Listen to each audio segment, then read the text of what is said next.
The dictatorial and oppressive regime of Robert Mugabe's ZANU-PF party and the economic downturn of Zimbabwe has, for decades, kept international attention firmly focused on this part of southern Africa. But the current crisis unfolding in the wake of the March 29th elections has put Zimbabwe under a harsher global spotlight than ever before.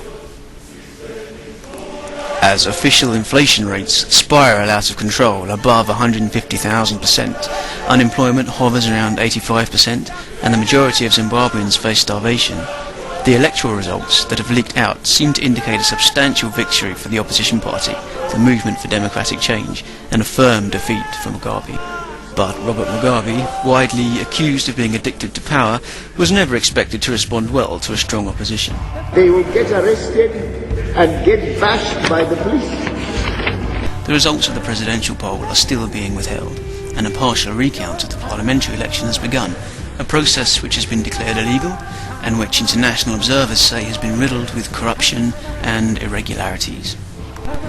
Meanwhile, Mugabe is reported to have mobilised his so-called war veterans, a rabble of violent but loyal Yobs, on a mass crusade across the country to suppress any hint of opposition and to bully people into supporting his party in the event of the second round of the election, a tactic which Mugabe has used to secure his position in power in previous elections. As the world watches expectantly and international pressure mounts on Southern African regional leaders to take firmer action as the crisis unfolds, it seems like a good time to look at the roots of the current situation, to explore aspects of the history of the man who has since become synonymous with tyranny, lawlessness and oppression. Robert Gabriel Mugabe was born on February 21st, 1924, in a small village called Matibiri in the Zimbabwe district of Zimbabwe, and was raised among Jesuits at the nearby Kutama mission. Back then, Zimbabwe was known as Southern Rhodesia, and had become a self-governing British colony the year before Mugabe was born. As he grew up, Mugabe soon experienced the harsh economic realities of black life in a British colony, where whites had been allocated most of the good quality land. When he was only 10 years old, Mugabe's father, Gabriel, left his family and remarried in Bulawayo.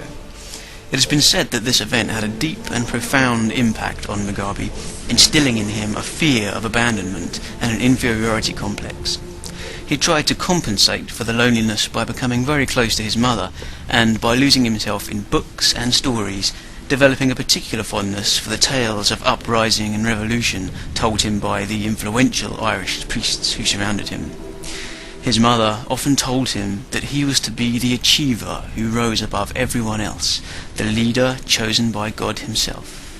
While the quiet aloofness of the young Mugabe led to merciless teasing from his schoolmates, who would often call him a coward and a mummy's boy, his response was always that one day he would get even and show them all.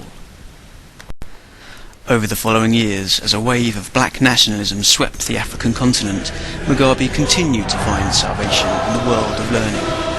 He qualified as a teacher, and in 1949 gained a scholarship to Fort Hare University College in South Africa, where the young Nelson Mandela had studied 10 years before, an exclusive institution that provided an elite education to black students.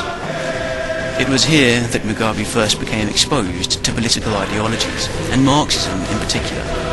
He started to formulate his own ideas about ways and means to overthrow the British government of Rhodesia, and, perhaps surprisingly, was heavily influenced by Gandhi's policies of peaceful resistance.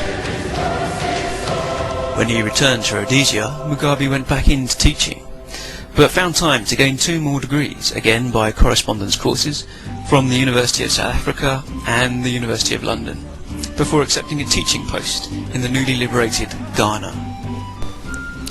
In the heady atmosphere of nationalism and black self-determination that permeated Ghana's population, Mugabe became indelibly impressed by Marxist politics, and also by a young lady, Sally Heffron, whom he married in 1961.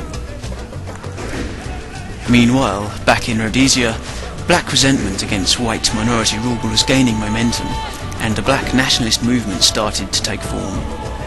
While back in Rhodesia, on leave from his teaching job in Ghana, Mugabe became swept up in the movement, which was fronted by the National Democratic Party. The NDP was giving voice to its own vision of the country's future, even giving it a new name, Zimbabwe. The word, which means literally houses of stone, was taken from the name of the large stone-walled ruins now known as Great Zimbabwe, which centuries before had been the royal capital of an ancestral black civilization. Very quickly, Mugabe was elected as the public secretary of the NDP, and the party continued to challenge white minority rule. Concerned by the growing unrest, the British government called for dialogue between the NDP and the Rhodesian government. The result of the talks was a new constitution, signed in 1961, but it only offered blacks a token representation in Parliament, and offered no prospect of an end to minority rule. Mugabe was one of the strongest opponents of the constitution, and shortly after it was signed, the NDP stepped up their rebellion, looting shops, burning schools, and intimidating any black people who did not support their party. In response, Ian Smith banned the organisation, but it was quickly reincarnated under the name ZAPU, the Zimbabwe African People's Union. Its violent campaign of intimidation and terror increased until it too was banned. Meanwhile, a white backlash had been brewing, resulting in the establishment of the Rhodesian Front Party in 1962, which won an election that same year and took power under Winston Field and later Ian Smith. The Rhodesian Front opposed a transition to black majority rule and felt threatened by Britain's policy of handing colonies over to African rulers. I don't believe in black majority rule ever in Rhodesia, not in 1,000 years. As a result, Ian Smith sought to entrench white minority rule by declaring unilateral independence from Britain in 1965. However, black unrest continued to boil, becoming ever more violent, which soon turned into full-scale warfare. The Bush War, as it was known, waged for 7 years and resulted in 27,000 deaths.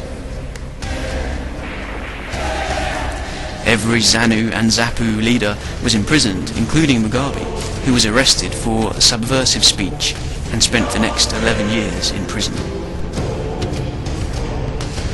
Mugabe made the most of his time in prison, using it to gain 3 further degrees, again by correspondence courses, from the University of London. However, it was while he was incarcerated that his 3-year-old son, who had been staying with his wife in Ghana, died of a severe case of malaria. The Rhodesian authorities refused to allow Mugabe out of prison to comfort his wife and grieve the loss of his son. Sally moved to London, where she soon suffered a nervous breakdown as the British government threatened to deport her. A series of letters from Mugabe to the British government pleading with them not to deport Sally fell largely on deaf ears for nearly a year. Although Sally was eventually granted permission to stay in London, it has been suggested that during this period of vulnerability and denial, Mugabe developed a festering hatred for all things British. In 1974, Mugabe was allowed out of prison to attend a conference, but he used the opportunity to escape and fled into Mozambique, where he spent the next 5 years in exile. While he was there, he rallied support for ZANU, and very soon had gained firm control of both the party and its army. Meanwhile, countries around Rhodesia had grown tired of the relentless and expensive guerrilla war and forced Ian Smith to the negotiating table to relinquish his grip on white minority rule. Mugabe returned to Rhodesia at the helm of his party, now called ZANU-PF, and was given a hero's welcome.